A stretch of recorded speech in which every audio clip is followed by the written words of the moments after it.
Hello साथियों, नमस्कार। कैसे हैं आप सब? मैं अतुल तिवारी आप सभी का सीयूटीपीजी अड्डा एजुकेशन पर स्वागत करता हूं।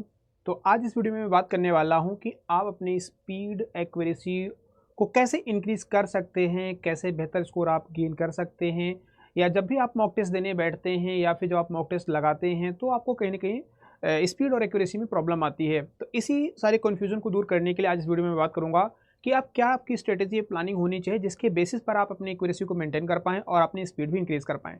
तो चलिए आइए इस वीडियो को स्टार्ट करते हैं और जानेंगे कि कौन कौन से ऐसे पॉइंट्स हैं जो आपके लिए काफ़ी ज़्यादा हेल्पफुल रहने वाले हैं। ठीक है, तो सबसे पहले तो हम बात करेंगे यहाँ पर कि जो मॉक टेस्ट स्ट्रेटजी क्या होनी चाहिए। आप मॉक टेस्ट देते हैं, सभी बच्चे स्टूडेंट, नो डाउट आप सभी लोग पेपर सॉल्व करते हैं, क्वेश्चंस लगाते हैं। वो अलग अलग कह सकते हैं जो मोड होते हैं, मीडियम हैं, उनके थ्रू आप क्वेश्चन को सॉल्व करते हैं। ठीक है, प्रैक्टिस करते हैं। तो सबसे पहले तो देखिए, जो मेरा एक अपना सुझाव है, जो मैंने अपना एनालिसिस किया है, उसके बेसिस पर मैं आपको ये सारे सजेशन दे रहा हूँ या गाइड कर रहा हूँ कि आप इन स्ट्रेटजी को या फिर इन कॉन्सेप्ट को अगर आप फॉलो करते हैं तो आपके लिए काफ़ी ज़्यादा हेल्प मिलने वाली है। तो सबसे पहले आ जाते हैं स्टार्ट विथ सेक्शनल प्रैक्टिस। ठीक है, start with sectional practice means कि आप जो छोटे छोटे जो आपके यूनिट्स हैं या जो यूनिट्स हैं उनको छोटे छोटे पार्ट में डिवाइड कर सकते हैं और वहाँ से क्वेश्चन को सॉल्व करिए। ठीक है, क्योंकि जब आप इनको ब्रेक कर लेते हैं अपने सिलेबस और टॉपिक्स को, अगर आप छोटे छोटे स्मॉल पार्ट में इनको कह सकते हैं कि ब्रेक कर लेते हैं, तो यहाँ से आपके पास थोड़ा सा जो बर्डन होता है, जो प्रेशर है, वो कम हो जाता है, क्योंकि आपके पास ये टारगेट रहता है कि मुझे सिर्फ इसी सेक्शन को कवर करना है या सिर्फ इसी पर्टिकुलर टॉपिक को हमें मॉक को कह सकते हैं कि मैनेज करना है या फिर मॉक देना है। ठीक है, तो इसमें आप देखेंगे कि जो आप डेली आप देख सकते हैं यहाँ पे मिनी टेस्ट ऑर्गेनाइज कर सकते हैं 10 to 15 क्वेश्चंस के, यानी कि 10 to 15 क्वेश्चंस एक टॉपिक से अगर आप कवर कर रहे हैं तो आपके अंदर इतना कॉन्फिडेंस आ जाता है कि हाँ, अब मुझे ये टॉपिक बनने लगा है। ठीक है, तो आप ट्राई करिए कि अपने सिलेबस को छोटे टॉपिक्स में, स्मॉल पार्ट में या फिर स्मॉल टॉपिक्स में उनको कैटेगराइज कर लीजिए या डिवाइड कर लीजिए। ठीक है, उनसे क्वेश्चन आप निकालिए, किस टाइप से क्वेश्चन वहाँ से बन सकते हैं। ठीक है, उन क्वेश्चंस में प्रैक्टिस करिए 10 to 15 क्वेश्चन या 20 क्वेश्चन या जो भी आप पॉसिबल हो आप कर पा रहे हो। ठीक है, तो उनको यहाँ पे सेक्शनल में आप उनको मिनट मैंने कह सकते हैं कि जो मिनी मॉक टेस्ट टाइप का वो आप देख सकते हैं यहाँ पे। इसके अलावा आपको सबसे पहले यहाँ पर ध्यान क्या रखना है, आपको एक्यूरेसी का ध्यान रखना है। ठीक है, ना कि आपको स्पीड पे जाना है या टाइम पे जाना है। जब आप इनिशियली अगर आप प्रैक्टिस कर रहे हैं तो इनिशियल फेज में आपको सबसे पहले क्या आपके अंदर आना चाहिए कि आपके माइंड में आना चाहिए कि सबसे पहले हमें एक्यूरेसी को ध्यान रखना है। क्योंकि जब तक आप एक्यूरेसी को आप ध्यान नहीं रखेंगे तो फिर अगर आप गेस कर रहे हैं या फिर स्पीडली अगर आप क्वेश्चन को सॉल्व कर रहे हैं तो फिर वहाँ पर आपको प्रॉब्लम आएगी, क्योंकि आप गेस करेंगे तो फिर आपके कॉन्सेप्ट मतलब इसका मतलब क्लियर नहीं होंगे, आपको पता नहीं चल पाएगा कि आप किस टाइम पे कितने क्वेश्चन कर पा रहे हैं, करेक्ट कितने हो रहे हैं आपसे, जो एक्चुअल में आपसे बन रहे हैं। ठीक है, तो फिर दिक्कत आएगी। तो सबसे पहले कोशिश करें कि आप एक्यूरेसी को पहले प्रायोरिटी दें। ठीक है, इसके बाद आप अपनी स्पीड जो है वो फिर धीरे धीरे आप आगे बढ़ा सकते हैं, उसके बारे में बात करेंगे, स्पीड आप कब बढ़ाएं। ठीक है, तो ये पहला आपका स्टेप आ जाता है। जबकि आपको क्या करना है कि जब भी आप अपना मॉक दें तो मॉक के लिए आपकी क्या स्ट्रेटेजी क्या होनी चाहिए। ठीक है, तो सिलेबस को आप ब्रेक करिए, टॉपिक को ब्रेक करिए।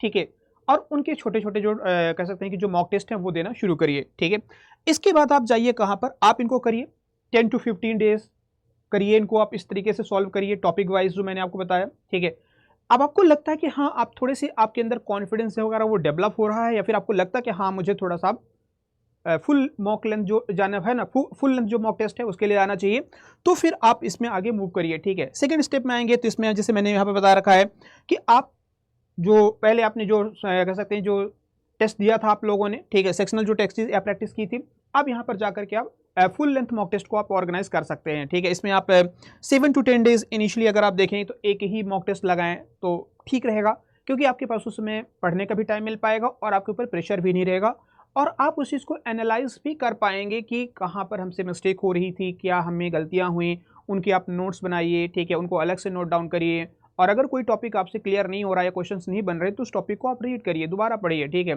कि कहाँ पर हमें गलतियाँ हो रही, किस क्वेश्चन को हमें सॉल्व करने में प्रॉब्लम फेस करनी पड़ रही है। ठीक है, तो आप यहाँ पे धीरे धीरे फिर अपनी स्पीड को, मतलब कि जो मॉक लेंथ की जो कह सकते हैं कि फ्रिक्वेंसी है उसको आप बढ़ा सकते हैं यहाँ पे। ठीक है, जो भी मॉक टेस्ट आप दे रहे हैं फुल लेंथ, तो उसमें फिर आप इनकी फ्रिक्वेंसी को बढ़ा सकते हैं। पहले आप एक एक दीजिए। ठीक है, इसके बाद फिर 2 3 या फिर आगे भी बढ़ा सकते हैं वीकली में। ठीक है, वीक में या जैसे भी आप अरेंज कर पाए अपने टाइम के अकॉर्डिंग, उस टाइप से फिर आप क्वेश्चन यहाँ पे सॉल्व कर सकते हैं। ठीक है, इसके अलावा आप देखेंगे तो जब आपके पास, यानी कि जब आपने मिनी टेस्ट दे दिया या फिर आपने फुल लेंथ जो मॉक टेस्ट है आपने ये दे दिया। ठीक है, इसके बाद फिर आप क्या लगाइए, आप ऐसे प्रैक्टिस करिए कि आपको टोटल 90 मिनट्स का, जिस तरह से सीयूटी पीजी एग्जाम कंडक्ट करवाता है कि 90 मिनट्स में 75 क्वेश्चन को सॉल्व करना है, तो फिर आप उनको फिर लास्ट में देना शुरू करिए। ठीक है, जब आप इन 2 स्टेप को फॉलो कर लीजिए, यहाँ पर तो टाइम बाउंडेशन कुछ ना रखिए अभी फिलहाल। ठीक है, आप अपने अकॉर्डिंग इनको सॉल्व कर सकते हैं, यहाँ पर भी अपने टाइम के अकॉर्डिंग सॉल्व कर सकते हैं।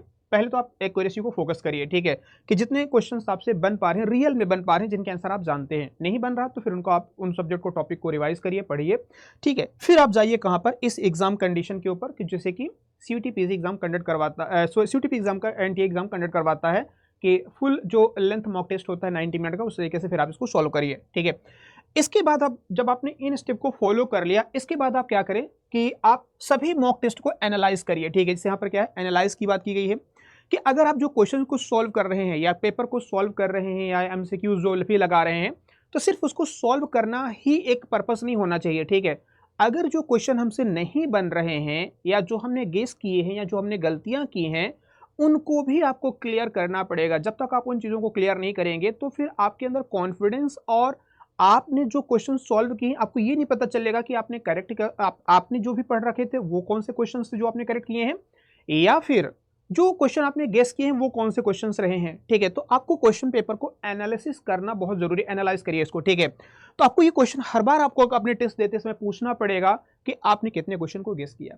अगर गेस कर रहे हैं इसका मतलब कि आपका कॉन्सेप्ट क्लियर नहीं है, कहीं ना कहीं गलतियां फिर से होंगी आने वाले टाइम पर। ठीक है, तो अभी आप लोगों के पास प्रिपरेशन के लिए काफी सफिशिएंट टाइम है, 4 मंथ से ज्यादा, 4 मंथ तो मिनिमम अगर देखा जाए 4 मंथ तो है ही। ठीक है, तो आपके लिए ये काफ़ी ज़्यादा ये कह सकते हैं कि इंपॉर्टेंट हो जाता है कि आप गेस ना करिए, और अगर कर भी रहे हैं तो उन टॉपिक को दोबारा फिर से रीड करिए जो कि आपसे जहाँ से क्वेश्चन नहीं बन रहे हैं। ठीक है, तो क्या गेस किया आपने, ठीक है, क्या मिस्टेक्स आपसे हुई, आपने उनमें कौन सी सिली मिस्टेक्स की है। ठीक है, या जो भी मिस्टेक हुई आपसे, गड़बड़ हुई है, वो कौन से क्वेश्चन आपने गलत किए हैं, आपका कोई कॉन्सेप्चुअल एरर हुआ है, कोई कॉन्सेप्ट में कमी थी, कहीं पर कोई दिक्कत आ गई, नहीं समझ में आया, या स्केप हो चुका था, आपने पढ़ा था लेकिन स्केप हो गया, तो आप उसको रिवाइज करेंगे। जो भी मिस्टेक्स हुई हैं आप उनको आइडेंटिफाई करिए कि आपने किस गलती की वजह से क्वेश्चन आपका गलत हो गया, रॉन्ग हो गया। ठीक है, जो कि आपसे बनता था और आपने गलती कर दी। ठीक है, तो ये आपको ये चीजें एनालिसिस करनी पड़ेंगे। And how much time did I spend पर सेक्शन। ठीक है, आपने हर सेक्शन के लिए, जैसे हम बात करें कोई भी टॉपिक हो सकता है, चाहे हिस्ट्री की हम बात करेंगे तो कोई भी टॉपिक है, एनसेंट मेडाइवल और मॉडर्न, या ज्योग्राफी की बात करें तो आपका कह सकते हैं जो फिजिकल ज्योग्राफी या ह्यूमन ज्योग्राफी या फिर ज्योग्राफिकल टेक्निक्स, किस सेक्शन पे के क्वेश्चंस में आपको अटेम्प्ट करने में काफ़ी ज़्यादा डिफिकल्टी फील हो रही है। ठीक है, तो जब आपको डिफिकल्टी फील हो रही है तो आप उसको क्या करेंगे, रिवाइज करेंगे, उन सेक्शन को कवर करने की कोशिश करेंगे जो पेपर के लिए इंपॉर्टेंट है, या जो क्वेश्चन एग्जाम में आ रहे हैं, या जो क्वेश्चन आपने पेपर को में सॉल्व किया, या जो एमसीक्यू आपने सॉल्व किया, जो मॉक टेस्ट आपने दिया है। ठीक है, तो उनको आप यहाँ पर क्या करेंगे, एनालाइज करेंगे, और यही याद रखेंगे सबसे इंपॉर्टेंट आपके लिए जो कह सकते हैं कि है ना, बूस्टअप देगा, या कह सकते हैं जो आपके अंदर कॉन्फिडेंस आएगा वो इसी से आने वाला है, जब आप उस क्वेश्चन पेपर को एनालिसिस करेंगे। ठीक है, एनालाइज करेंगे और ये जानेंगे कि कहाँ पर आपने गेस किया, क्या गलती की, और क्या आपकी मिस्टेक्स हुई थी, यानी कि क्या माइन्यूट से, यानी जो मिनिमम मतलब कि जो सिली मिस्टेक्स हुई हैं वो क्या हुई हैं। ठीक है, तो इससे आपके क्या होगा, अंदर कॉन्फिडेंस आएगा। और ये सिर्फ नहीं करना कि सिर्फ इनको एनालाइज करके छोड़ देना है, जो क्वेश्चन आपसे गलत हो रही है उनका अलग से एक आपके पास क्या होनी चाहिए, नोटबुक होनी चाहिए, जिसमें कि आप उन डेटा को लिखिए भी। ठीक है, कि अच्छा इस कॉन्सेप्ट को करते समय, अच्छा इस क्वेश्चन को सॉल्व करते समय मुझसे ये गलतियां हुई। ठीक है, तो आपके पास कौन एरर नोटबुक होनी चाहिए, यानी कि आप उन गलतियों को वहां पर मेंशन करिए कि क्या मुझसे गलती हुई, किस टाइप से क्वेश्चन बने हैं, किस टॉपिक से क्वेश्चन हमसे गलत हुए हैं। ठीक है, तो उसको फिर आप जब नोट डाउन कर लेंगे ना, उसको नोट डाउन करेंगे तो वो जब आप दोबारा क्वेश्चन को, जैसे मान लीजिए उस टाइप के क्वेश्चन आते हैं, या जब आप रिवीजन करेंगे, पढ़ेंगे, तो आप उस नोटबुक को उठाएंगे, पढ़ लेंगे, और फिर आपसे वो चीज़ें सॉल्व हो जाएंगे। ठीक है, तो सबसे इंपॉर्टेंट एक आपका रहा क्या, मॉक टेस्ट देना, कि मॉक टेस्ट ऐसे दीजिए। दूसरा कि मॉक टेस्ट के बाद आप गलतियों को क्या करें, यहाँ पर उनको आइडेंटिफाई करके उनको मेंशन करिए और उन गलतियों को रेक्टिफाई करिए। ठीक है, इसके बाद हमारा आ जाता है क्या, बिल्ड स्पीड ग्रेजुअली। ठीक है, बिल्ड स्पीड ग्रेजुअली मींस कि आप अपनी स्पीड को धीरे धीरे कैसे बढ़ाएं। जैसे मैंने बताया कि स्टार्टिंग में आप आराम से करिए, टॉपिक वाइज करिए, मिनी जो एमसीक्यूज हैं या सेक्शन हैं उनको लगाइए, मिनी जो मॉक टेस्ट है वो दीजिए, फिर फुल जो लेंथ है मॉक टेस्ट वो दीजिए आप। ठीक है, इसके बाद फिर आप टाइमर लगा करके, टाइमर के साथ आप प्रैक्टिस कर सकते हैं। ठीक है, कि जैसे कि 20 मिनट में मुझे 20 क्वेश्चन को सॉल्व करना है, ये मैंने फॉर एग्जांपल यहाँ पे रखा कि 20 मिनट मुझे 20 क्वेश्चन सॉल्व करने हैं, क्या मैं कर पा रहा हूँ, इसकी प्रैक्टिस करिए। ठीक है, जब आपके कॉन्सेप्ट अच्छे रहेंगे और आपकी सारी चीज़ें सही रहेंगी, या कि जो भी आपने पढ़ रखा वो क्लियर है, ठीक है, कॉन्सेप्ट क्लियर है, तो फिर आप इस पर जा सकते हैं और प्रैक्टिस आप यहाँ पे करना शुरू करेंगे टाइमर के अकॉर्डिंग। ठीक है, set micro target. Micro target means कि छोटे छोटे आप टारगेट रखिए, जैसे हम यहाँ पे 20 का या टॉपिक वाइज का या किसी का भी जो भी आप टेस्ट दे रहे हैं, ठीक है। इससे आपकी स्पीड क्या होगी, बिल्ड होगी, आप यहाँ पे अपने आप को और ज़्यादा अच्छे तरीके से इंप्रूव कर पाएंगे। इसके अलावा देखा जाए तो यूज एलिमिनेशन मेथड, जब क्वेश्चन को आप सोल्व कर रहे हैं, ठीक है, तो सॉल्व कर रहे हैं जो क्वेश्चन को, तो वहां पर आप देखेंगे जनरली कि ये क्वेश्चन का आंसर नहीं हो सकता है। जनरली जब आप तैयारी कर रहे हो, प्रिपरेशन कर रहे हो, तो ये आपके अंदर ये चीजें आती हैं, ये आपके अंदर इतना मतलब कह सकते हैं कि इंट्यूशन हो जाता है कि भैया ये क्वेश्चन का आंसर ये शायद ना हो। फॉर एग्जाम्पल हिस्ट्री हो गया, ज्योग्राफी, पॉलिटी, कोई भी सेक्शन हो सकता है। तो वहां पर आप कोशिश करें कि जो एलिमिनेशन मेथड उसको आप रिमूव करिए, 2 क्वेश्चन को हटाइए जल्दी से, ठीक है। जो रिमेनिंग क्वेश्चन मतलब के ऑप्शन बचे हैं उन पे आप एनालिसिस कर सकते हैं कि अच्छा ये हो सकता है। वो तभी बनेगा आपसे जब आपके कॉन्सेप्ट क्लियर रहेंगे, ठीक है। तो आप उनको पढ़िए। आप क्वेश्चन मान लीजिए फॉर एग्जांपल नहीं बना, तो आप उनको क्या कर सकते हैं, नोट कर लीजिए, अच्छा इस टॉपिक से ये इस टाइप की लैंग्वेज थी क्वेश्चन की और हम मुझसे क्वेश्चन नहीं बना, तो आप उनको फिर क्या करेंगे, पढ़ेंगे और फिर उस क्वेश्चन को सॉल्व करिएगा। इसके अलावा शॉर्ट नोट्स अपने बनाइए, ठीक है। जैसे मैं बार बार आपको हर वीडियो में आप लोगों को बताता हूँ कि अपने शॉर्ट जो नोट्स हैं वो बनाइए, जिससे वो काफ़ी ज़्यादा वो कह सकते हैं इफेक्टिवली अगर देखा जाता है कि प्रिपरेशन के लिए वो हेल्प करेंगे, ठीक है। क्योंकि जब आप तैयारी कर रहे होते हैं और आप का जब सिलेबस इतना बड़ा सिलेबस है, ठीक है, तो फिर आप उसको शॉर्ट फॉर्म में अगर कर लेते हैं या फिर अपने प्रॉपर नोट्स अपने खुद के बनाते हैं, तो उनको रिवीजन करना काफ़ी आसान होता है, क्योंकि आपको ये बात पता होती है कि आपने कौन सी चीज़ें कहाँ पर मेंशन की हैं, ठीक है, या किस कॉन्सेप्ट को कहाँ पर आपने यूज़ किया था, या कौन सी बातें कहाँ पर हैं हमने लिखी हैं अपने नोटबुक के अंदर। तो उनको आपको सर्च करना और पढ़ना, रिवीजन करना काफ़ी आसान हो जाता है। तो इस तरीके से आप अपनी स्पीड को बढ़ा सकते हैं, ठीक है। इस तरीके से धीरे धीरे अपनी स्पीड को आप क्या करेंगे, इंक्रीज करेंगे, ठीक है। एंड लास्ट वन की बात कर लेते हैं कि focus on accuracy first then speed, ठीक है। जैसे मैंने बताया कि सबसे पहले आपको किन चीज़ों पर टारगेट करना है, सबसे पहले आपको टारगेट करना है अपनी एक्यूरेसी पे, ठीक है, क्योंकि एक्यूरेसी ही सबसे ज़्यादा मैटर करती है, ना कि स्पीड मैटर करती है। स्पीड तो ठीक है, हम तो 20 मिनट के अंदर सारा क्वेश्चन सॉल्व कर देंगे, 75 क्वेश्चन। डिपेंड ये करता है कि उसमें क्वेश्चन के नंबर ऑफ क्वेश्चंस कितने आपके करेक्ट हुए हैं, ठीक है। क्योंकि आपको पता है कि सीयूटी पीजी का जो एग्जाम है इसमें नेगेटिव मार्किंग का भी प्रोविजन है, और बहुत सारे ऐसे बच्चे हैं, जैसे पिछले एग्जाम की बात करूँ 2025 में, कि मेरे ही पढ़े हुए बच्चे मुझसे ये कह रहे हैं कि सर हमने छोटी छोटी गलतियां कर दी और हमारे मार्क्स कट गए, ठीक है। उनकी नो डाउट आज वो जेएनयू, डीयू और बीएचयू में वो आज मतलब कि वो अपना पीजी कर रहे हैं, लेकिन सबसे बड़ी प्रॉब्लम ये थी कि जो उनका टारगेट था कि हम अच्छे स्कोर लाएंगे 230, 240 या मोर देन 200 है ना, 200 प्लस लाएंगे, वो 200 के पास आके रुक गए। क्यों? क्योंकि उनसे गलतियां हुई, छोटी छोटी मिस्टेक्स हुई, और उससे वो उन्होंने गलतियों में मतलब क्वेश्चन को गलत कर दिया और उनके मार्क्स डिडक्ट हो गए। तो आपको यहाँ पर सबसे पहले किस पर फोकस करना, आपको एक्यूरेसी पे फोकस करना है बजाय कि स्पीड। आपकी अगर आपकी कॉन्सेप्ट क्लियर रहेंगे तो फिर आप अपने स्पीड को बढ़ा सकते हैं, ठीक है। और स्पेशली देखा जाए तो जब आप प्रैक्टिस करेंगे और आप देख पा रहे हैं कि आपके 70 to 80% क्वेश्चन, ठीक है, हम 80% तो नहीं कह सकते, 70 to 80% अगर आपके क्वेश्चन यहाँ पे सही करेक्ट हो रहे हैं, तो फिर आप अपनी स्पीड को और ज़्यादा बढ़ा सकते हैं कि हाँ मेरे कॉन्सेप्ट क्लियर हैं और मैं जो मॉक टेस्ट दे रहा हूँ उसमें मेरे 70 to 80 क्वेश्चन जो हैं क्वेश्चन वो करेक्ट हो रहे हैं, मेरे मार्क्स इतने करेक्ट हो रहे हैं, मार्क्स आ रहे हैं, ठीक है। तो फिर आप अपनी स्पीड को और थोड़ा इंप्रूव कर सकते हैं, बढ़ा सकते हैं, ठीक है। इसके अलावा आप प्रैक्टिस करिए, पीवाईक्यूज को लगाइए, कैसे अपनी और प्रैक्टिस कर सकते हैं, बेहतर रिसोर्सेज क्या होते हैं, बेटर रिसोर्सेज क्या हो सकते हैं आप लोगों के लिए, है ना, प्रैक्टिस के लिए। तो पीवाईक्यूज लगाइए, जो हमारे लास्ट ईयर के पीवाईक्यूज है 22, एटलीस्ट 4 ईयर के तो आपको मिल ही जाएंगे, 22, 23, 24, 25 के पीवाईक्यूज आपको मिल जाएंगे, आप उनको सोल्व करिए।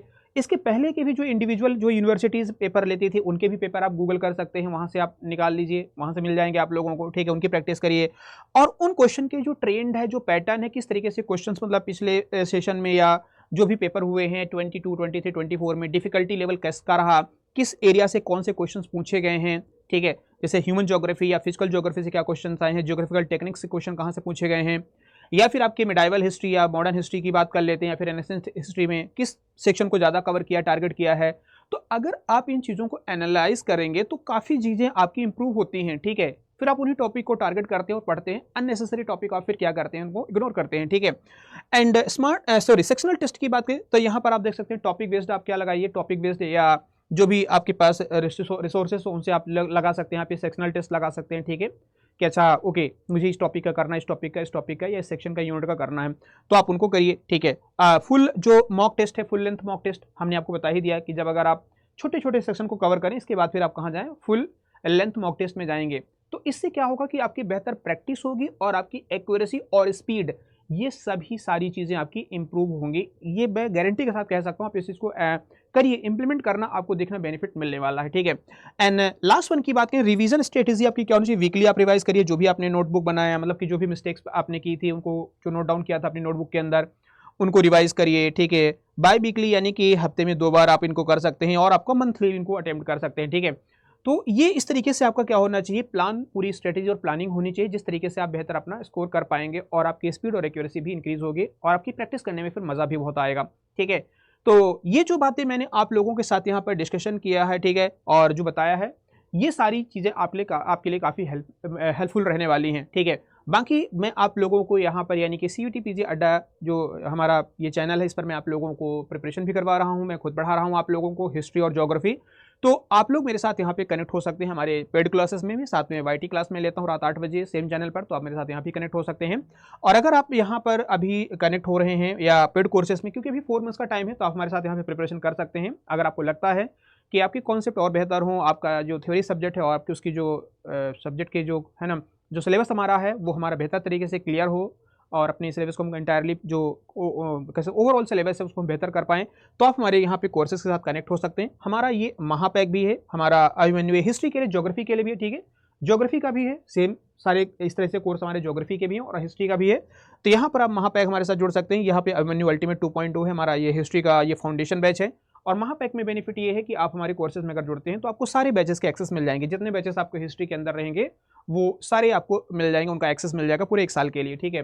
तो आप यहाँ पे जाके कनेक्ट हो सकते हैं। और 80-30 अगर आप यहाँ पे कोर्स ले रहे हैं तो 80-30 कोड का इस्तेमाल आप जरूर करना। यहाँ पे 80-30 कोड का इस्तेमाल करेंगे तो आपको मैक्सिमम डिस्काउंट मिल जाएगा, ठीक है, और भी ज़्यादा। और अभी 45% का डिस्काउंट चल रहा था, तो आप उसका बेनिफिट भी ले सकते हैं, ठीक है। तो आप इसको जुड़ सकते हैं और कोई क्वेरी है तो आप मुझे यहाँ पे मेल कर सकते हैं, atul.tiwari@adult47.com, ये मेरी ऑफिशियल ईमेल आईडी है। साथ में मेरा ये टेलीग्राम चैनल है, आपको तमाम सारी क्लासेस के PDF क्विजेज आपको यहाँ पर मिल जाएंगे, ठीक है। तो उम्मीद करता हूँ कि जो बातें मैंने आपके साथ शेयर की हैं आपको समझ में आई होंगी। आप इन चीज़ों को फॉलो करिएगा, बहुत बेनिफिट मिलने वाला है। और अभी ऑफर चल रहा है तो ऑफर का बेनिफिट आप ले सकते हैं, हमारे साथ जुड़ सकते हैं अपनी प्रिपरेशन के लिए, ठीक है। तो चलिए फिर, और कोई क्वेरी है तो आप कमेंट करके मुझे ज़रूर बताइएगा या फिर मुझे मेल कर सकते हैं। अपना ध्यान रखेंगे, टेक केयर, बाय बाय।